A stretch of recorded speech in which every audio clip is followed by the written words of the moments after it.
Chocolate দিল। এইভাবে দিতে দিতে সে একটা বান্দরকেই সবগুলো চকলেট দিয়ে দিল। এই দৃশ্য দেখে সেই ছেলেটির মা বলল, বাবা তুমি এই একটা বান্দরকেই সবগুলো চকলেট দিয়ে দিলে কেন?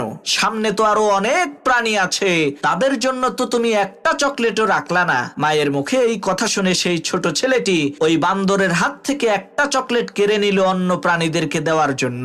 তখন সেই বান্দরটি প্রচন্ড পরিমাণে রাগান্বিত হয়ে হিংস্র প্রাণীর মতো ওই ছেলেটাকে আক্রমণ করতে চাইলো। মারাত্মক রাগে আর গোস্বায় গড়গড় করে হুঙ্কার দিতে লাগলো। প্রিয় ভাইরা আমার, আমরা ওই বান্দরের মতোই, আমাদের কোনো জিনিস ক্ষতি হয়ে গেলে আমরা অধৈর্য হয়ে যাই। আল্লাহ তাআলা আমাদেরকে কত নিয়ামত দিয়েছেন, তার দিকে না দেখে আমরা শুধুমাত্র ওই একটা জিনিসের দিকেই তাকাই, যেই জিনিসটা আল্লাহ তাআলা আমাদের কাছ থেকে নিয়ে গেছে।